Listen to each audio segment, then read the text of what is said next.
Hello, and welcome back to Let's Replay Mystery Case Files Return to Ravenhearst. I'm MCFPapa, and this is part 5.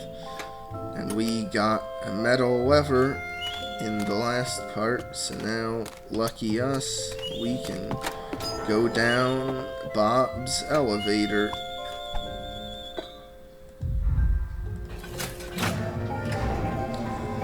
And I really don't like how long it takes for this elevator to go. Like, I get it, the joke is you're riding a slow elevator and gotta listen to the music. And then there's lard paste there. I'm not sure what lard paste even is. And then there's a buoy, but we need a coin to actually make the telescope move. And here there's rusted over bolts, so we can't get through that gate. But we can visit this creepy boat down here.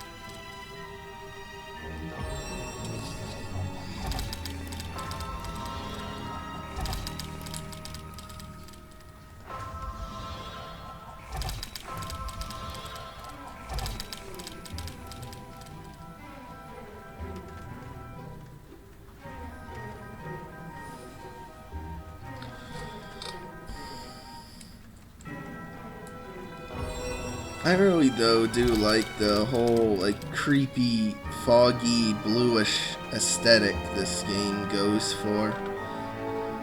It looks really good.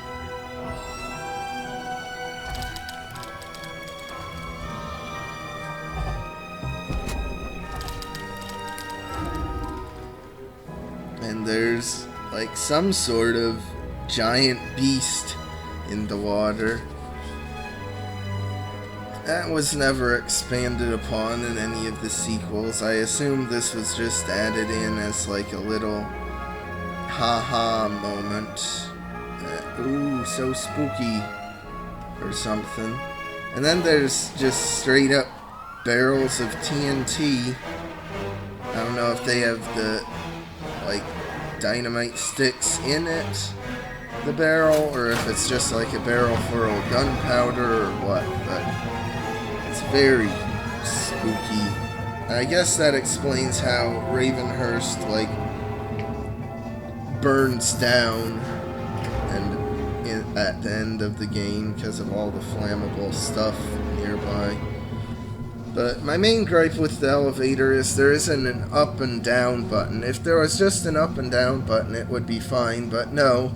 You gotta go all the way down to the bottom, hear the red light and alarm be like, oh, you can't go there yet, and then go all the way to the top. That's so weird.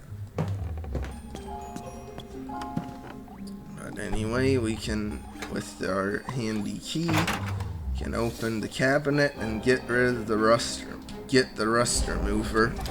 And it's interesting how in this game, a lot of the vignettes are only used for one thing, and that's it.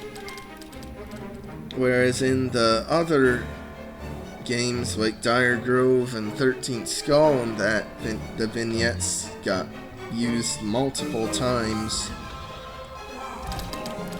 Even in modern hidden object games, vignettes are used a bunch of different times. In this game, they went through the trouble of designing them when they were only used for one thing.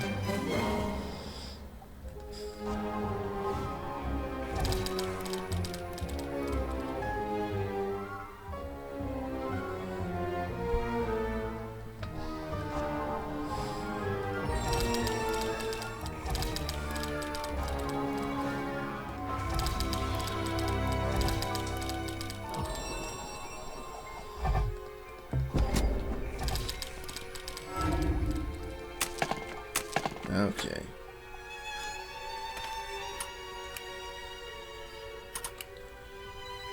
Oh, we need the hammer to get open the drawer, because as you can see, it's been sealed with nails. Atop the staircase at the back of the salon is a dingy bedchamber. I assumed these were Rose's sleeping quarters when she was held captive in this underground nightmare. Fake windows cast eerie light onto a dresser that has been nailed shut. I lack the strength to remove the nails by hand. I'm nervous about what I might find if I peer underneath the bed. A bit late, Master Detective.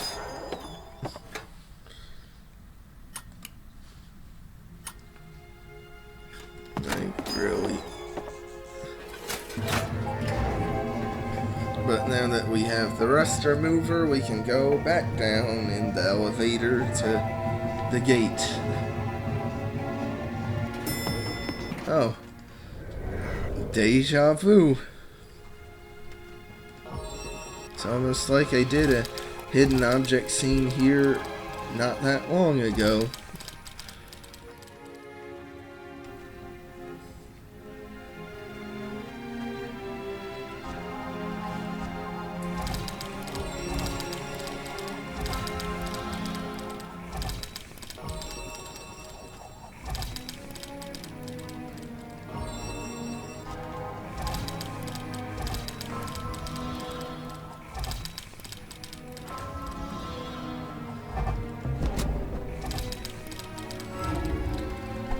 Okay.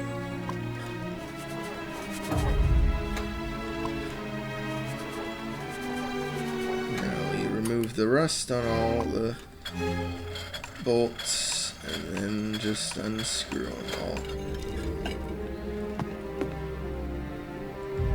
Now we can't go through because I guess we don't want the bats in our hair or something. So we just use the horn and then they all fly away. And then, ooh. So spooky. Success! After overcoming a seriously rusted grate and an army of disgusting bats, I've located what appears to be the final resting place of Charles's second victim, Rose Somerset. The device that surrounds her remains defies description. It's some kind of unearthly pump and series of tubes leading up and out of the cave structure. I'm appalled at my findings, but remind myself the architect of this device is most surely the madman behind the fashioning of soul-proof locks. No, Charles. Are we really gonna forget that it's Charles who did all this and needed to write it down? I don't know. I must do as requested by Rose's spirit, try to free her from this place. And now Rose's remains don't look nearly as frightening as Emma's remains in the first game were.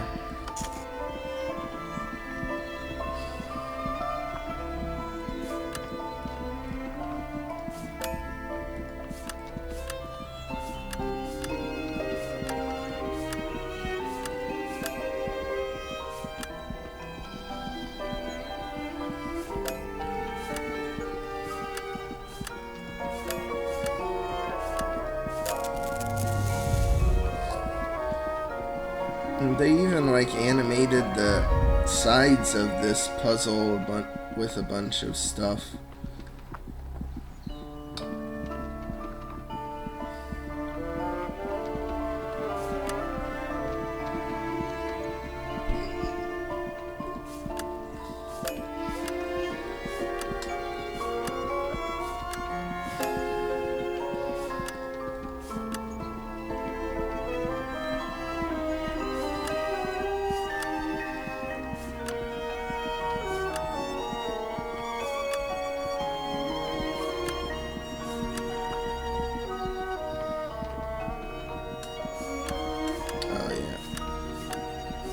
Just move it out of the way and then move it back into the proper place.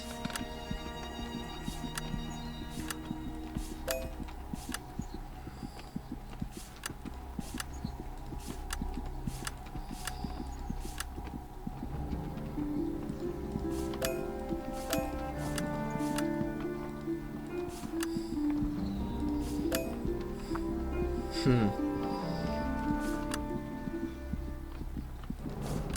well, that didn't actually solve anything.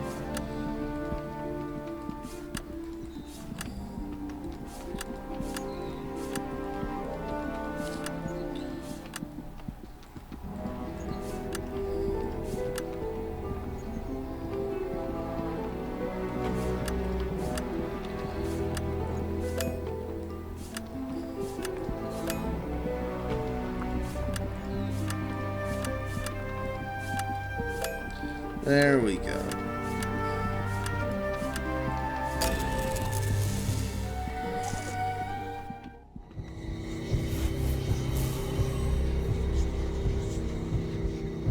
After centuries of unrest, they're finally free. Have you seen my daughters, Gwendolyn and Charlotte? Charles brought them here to toil in this place. I have never thought of them, having them tied to him. Please, find and release them from his cold and terrible hand. And now with the visual effects around the ghosts in this game, I feel like they use the spirit effects a bit too much, so that at some points they don't even look human. But I think they might have just done that to mask the fact that their green screen effects aren't the best. And so they just wanted to cover it up by having a bunch of ghostly effects so that it doesn't look pixelated on the edges. Lovingly inspected by Coffin Inspector 17. And now there's no more ghost fluid pumping in this machine. After successfully shutting down the machine attached to the crypt, I was once again visited by the spirit of Rose Somerset. She thanked me for freeing her and begged that I save her daughters, who also remain bound within the underground complex beneath Ravenhearst Manor. Her daughters must be the twin girls referenced in the news clippings I've collected during my investigation. Why Charles built this place and kept these poor souls here is a mystery I intend to solve. My reporting has been briefly interrupted as I just caught a glimpse of another red marble tucked away inside the coffin. Marble? Wow. How about that? It's a marble. And now we gotta go down to go back up.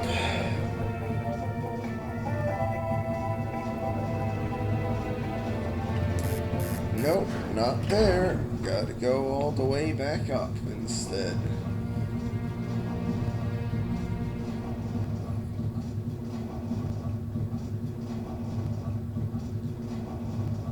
Riveting, isn't it?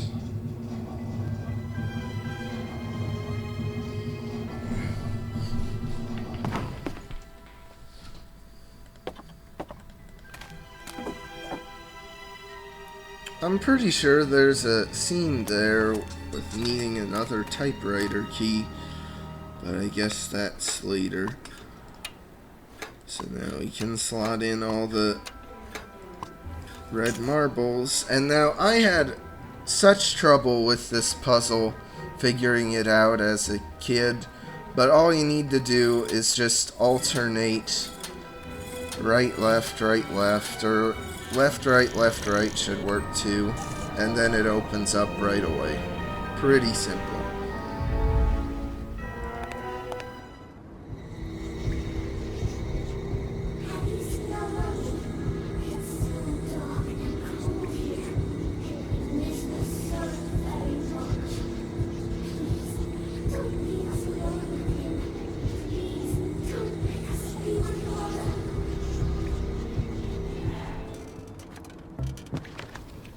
It becomes increasingly difficult to describe the extent of my anxiety while exploring this frightful place. Few words can adequately convey the bone-chilling numbness associated with coming face to face with What I surmise are Rose's ghostly twin daughters. Frightened as I might be, I must continue my investigation to the best of my abilities.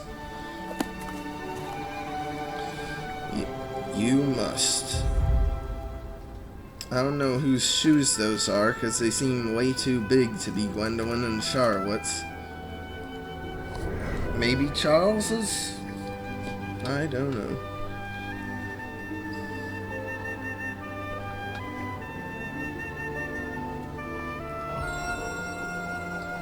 But even this game follows the rule of cropping out an image if it's off screen.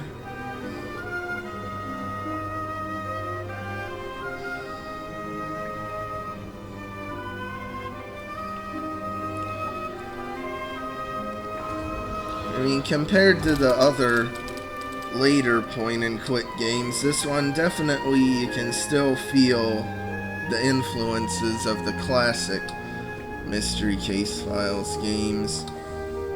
For one, like, it's in 800 by 600 resolution like the other games,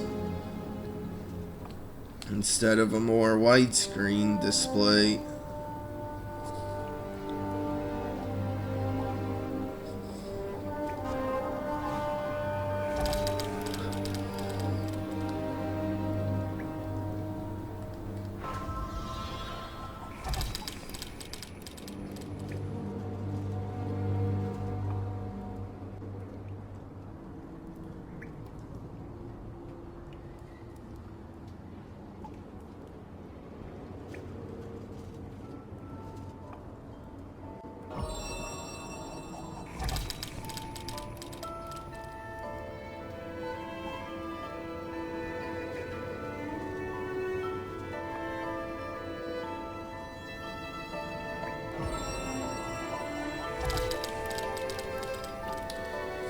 I don't know what they hope to accomplish by burying a compass.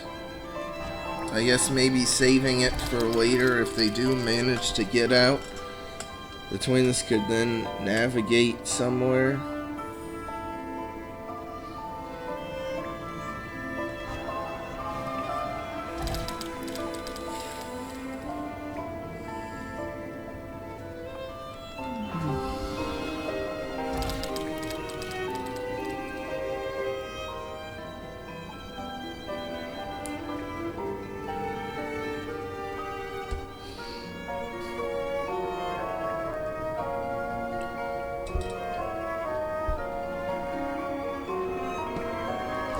Oh, and it's very fitting that the heart's like over the teddy bear where his heart is.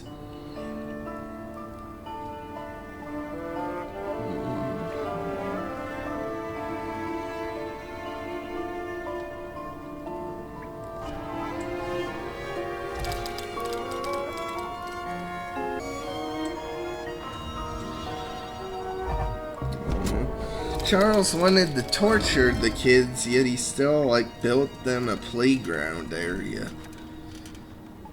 Pretty weird.